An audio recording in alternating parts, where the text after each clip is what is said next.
Percy Jackson and the Olympians, Book 1, The Lightning Thief, by Riordan.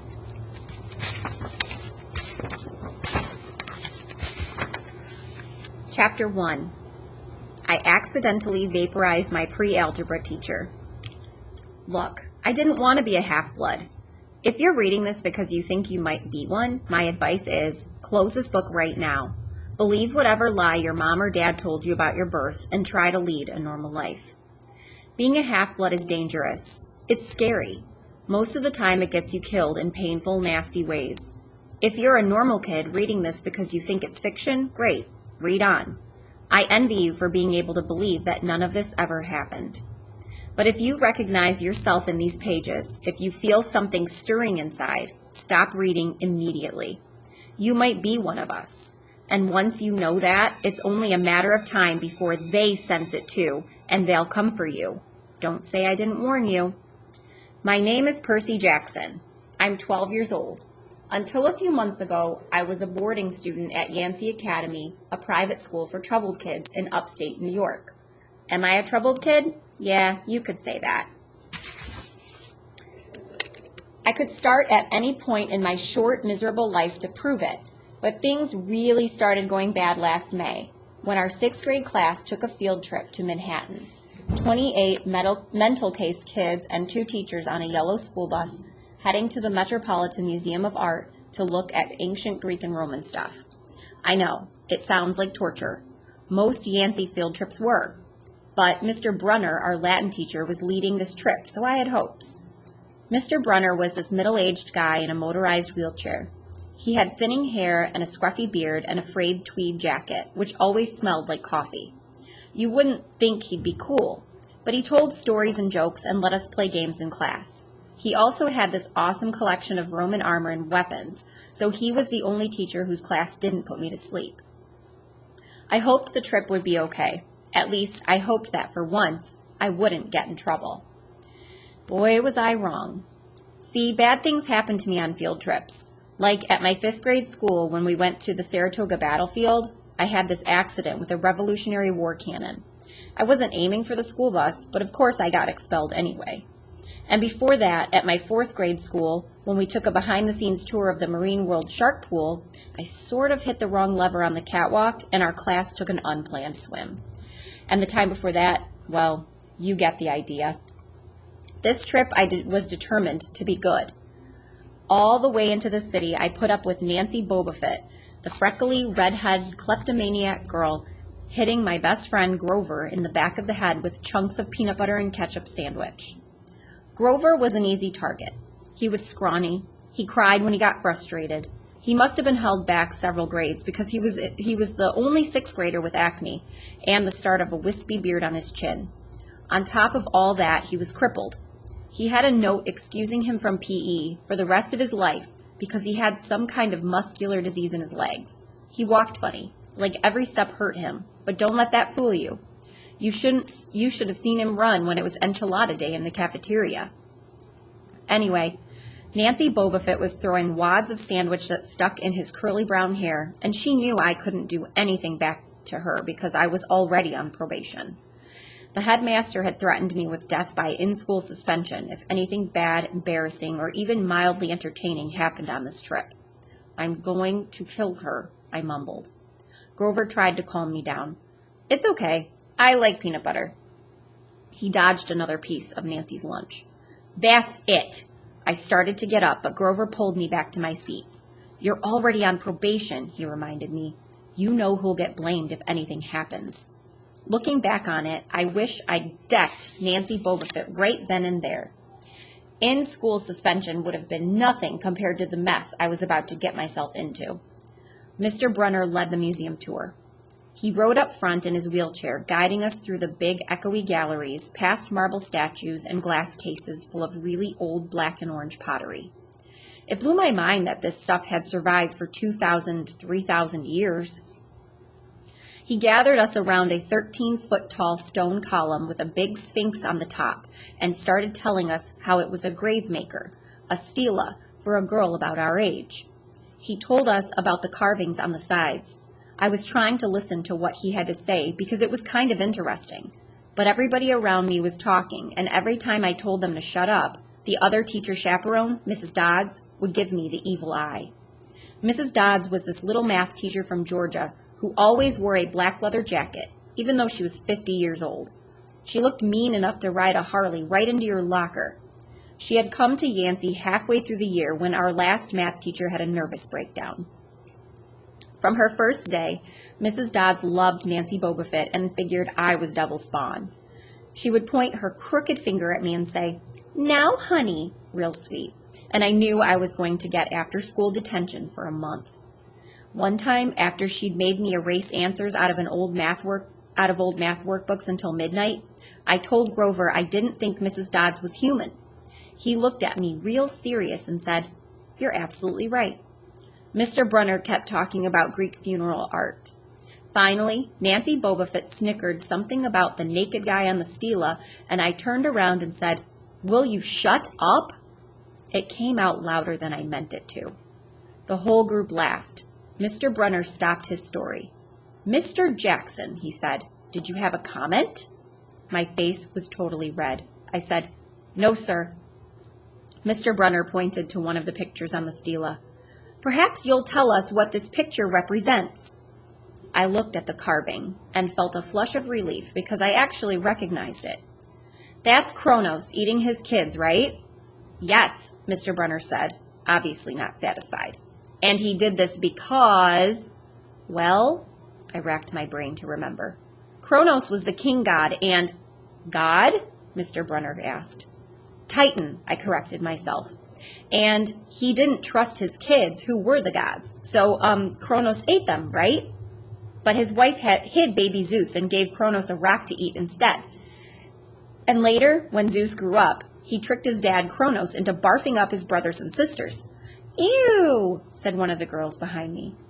"And so there was this big fight between the gods and the Titans," I continued, "and the gods won." Some snickers from the group.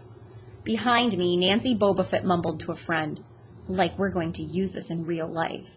Like it's going to say on our job applications, please explain why Kronos ate his kids." "And why, Mr. Jackson," Brunner said, "to paraphrase Miss Bobofit's excellent question, does this matter in real life?" "Busted," Grover muttered. "Shut up," Nancy hissed, her face even brighter red than her hair. At least Nancy got packed, too.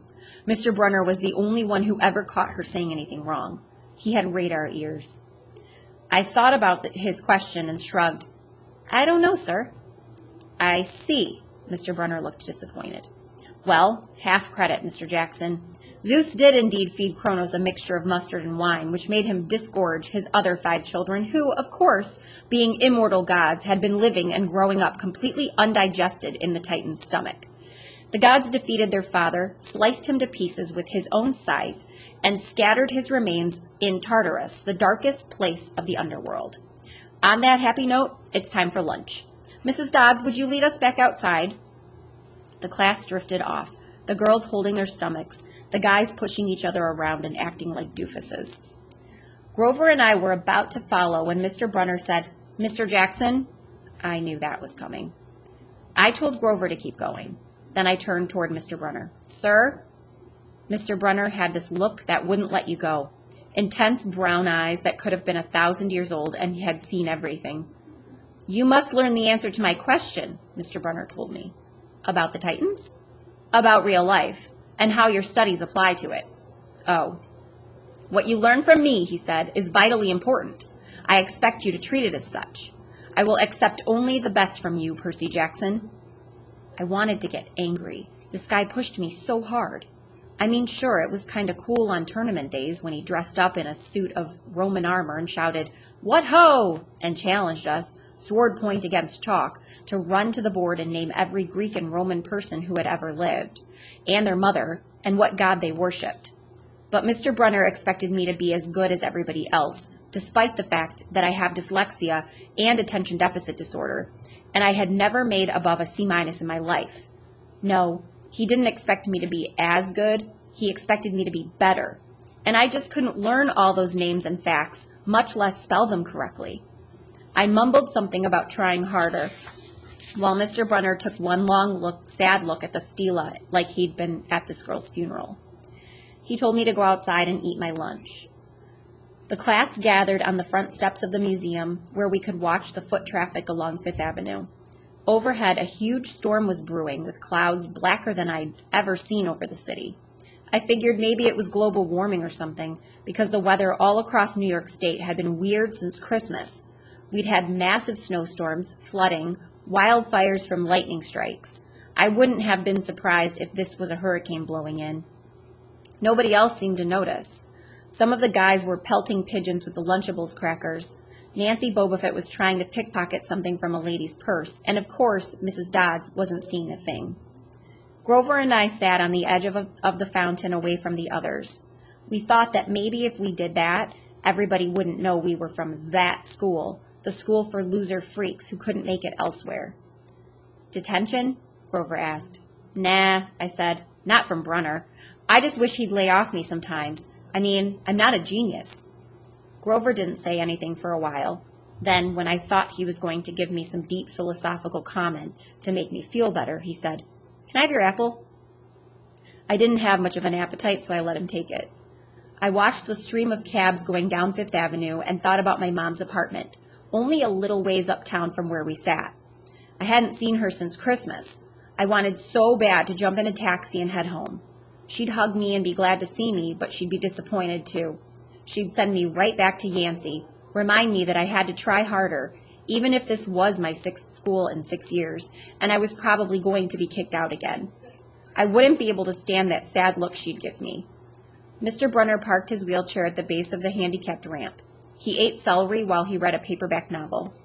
A red umbrella stuck up from the back of his chair, making it look like a motorized cafe table.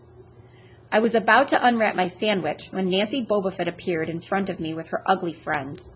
I guess she'd gotten tired of stealing from the tourists, and dumped her half-eaten lunch in Grover's lap. Oops, she grinned at me with her crooked teeth.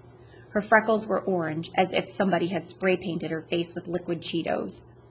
I tried to stay cool. The school counselor had told me 1,000,000 times, count to 10, get control of your temper. But I was so mad, my mind went blank. A wave roared in my ears.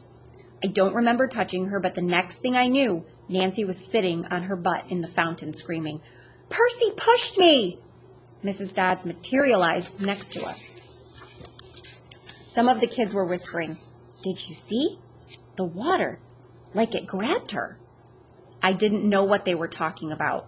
All I knew was that I was in trouble again. As soon as Mrs. Dodds was sure poor little Nancy was okay, promising to get her a new shirt at the museum gift shop, etc., Mrs. Dodds turned on me. There was a triumphant fire in her eyes, as if I'd done something she'd been waiting for all semester. Now, honey. I know, I grumbled, a month erasing workbooks. That wasn't the right thing to say. Come with me, Mrs. Dodds said. Wait, Grover yelped. It was me. I pushed her. I stared at him, stunned. I couldn't believe he was trying to cover for me. Mrs. Dodds scared Grover to death. She glared at him so hard his whiskery chin trembled. I don't think so, Mr. Underwood, she said. But you will stay here. Grover looked at me desperately. It's okay, man, I told him. Thanks for trying. Honey, Mrs. Dodds barked at me. Now. Nancy Bobofet smirked. I gave her my deluxe, I'll kill you later stare. Then I turned to face Mrs. Dodds, but she wasn't there. She was standing at the museum entrance, way at the top of the steps, gesturing impatiently at me to come on. How'd she get there so fast? I have moments like that a lot when my brain falls asleep or something, and the next thing I know I've missed something, as if a puzzle piece fell out of the universe and left me staring at the blank place behind it. The school counselor told me this was part of the ADHD, my brain misinterpreting things. I wasn't so sure. I went after Mrs. Dodds. Halfway up the steps, I glanced back at Grover. He was looking pale, cutting his eyes between me and Mr. Brunner, like he wanted Mr. Brunner to notice what was going on. But Mr. Brunner was absorbed in his novel. I looked back up. Mrs. Dodds had disappeared again. She was now inside the building, at the end of the entrance hall. Okay, I thought. She's going to make me buy a new shirt for Nancy at the gift shop. but apparently that wasn't the plan. I followed her deeper into the museum. When I finally caught up to her, we were back in the Greek and Roman section. Except for us, the gallery was empty. Mrs. Dodds stood with her arms crossed in front of a big marble frieze of the Greek gods. She was making this weird noise in her throat, like growling. Even without the noise, I would have been nervous. It's weird being alone with a teacher, especially Mrs. Dodds. Something about the way she looked at the frieze, as if she wanted to pulverize it. "You've been giving us problems, honey," she said. "I did the safe thing," I said. "Yes, ma'am." She tugged on the cuffs of her leather jacket. "Did you really think you would get away with it?" The look in her eyes was beyond mad. It was evil. "She's a teacher," I thought nervously. "It's not like she's going to hurt me." I said, I'll try harder, ma'am." Thunder shook the building. "We are not fools, Percy Jackson," Mrs. Dodds said. "It was only a matter of time before we found you out. Confess, and you will suffer less pain." I didn't know what she was talking about. All I could think of was that the teachers must have found the illegal stash of candy I'd been selling out of my dorm room. Or maybe they'd realized I got my essay on Tom Sawyer from the internet without ever reading the book, and now they were going to take away my grade. Or worse, they were going to make me read the book.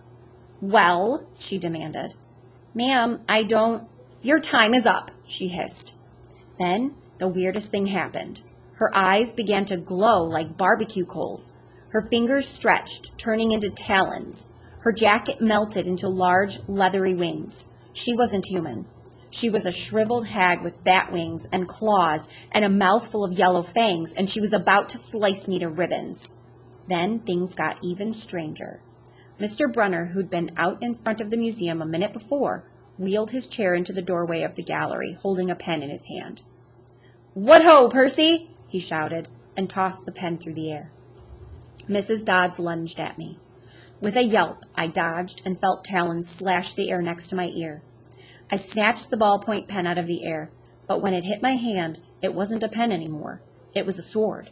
Mr. Brunner's bronze sword, which he always used on tournament day. Mrs. Dodds spun toward me with a murderous look in her eyes. My knees were jelly. My hands were shaking so bad I almost dropped the sword. She snarled, "Die, honey!" and she flew straight at me. Absolute terror ran through my body. I did the only thing that came naturally. I swung the sword. The metal blade hit her shoulder and passed clean through her body as if she were made of water. Hiss! Mrs. Dodds was a sandcastle in a power fan. She exploded into yellow powder, vaporized on the spot, leaving nothing but the smell of sulfur and a dying screech and a chill of evil in the air, as if those two glowing red eyes were still watching me. I was alone. There was a ballpoint pen in my hand. Mr. Brunner wasn't there. Nobody was there but me. My hands were still trembling. My lunch must have been contaminated with magic mushrooms or something. Had I imagined the whole thing? I went back outside. It had started to rain. Grover was sitting by the fountain, a museum map tented over his head. Nancy Bobofit was still standing there, soaked from her swim in the fountain, grumbling to her ugly friends. When she saw me, she said, "I hope Mrs. Kerr whipped your butt." I said, "Who?" "Our teacher, duh." I blinked. We had no teacher named Mrs. Kerr. I asked Nancy what she was talking about. She just rolled her eyes and turned away. I asked Grover where Mrs. Dodds was. He said, "Who?" But he paused first, and he wouldn't look at me, so I thought he was messing with me. "Not funny, man," I told him. "This is serious." Thunder boomed overhead. I saw Mr. Brunner sitting under his red umbrella, reading his book, as if he'd never moved. I went over to him. He looked up, a little distracted. "Ah, that would be my pen. Please bring your own writing utensil in the future, Mr. Jackson." I handed Mr. Brunner his pen. I hadn't even realized I was still holding it. "Sir," I said, "where's Mrs. Dodds?" He stared at me blankly. "Who?" "The other chaperone, Mrs. Dodds, the pre-algebra teacher." He frowned and sat forward, looking mildly concerned. "Percy, there is no Mrs. Dodds on this trip. As far as I know, there has never been a Mrs. Dodds at Yancey Academy. Are you feeling all right?"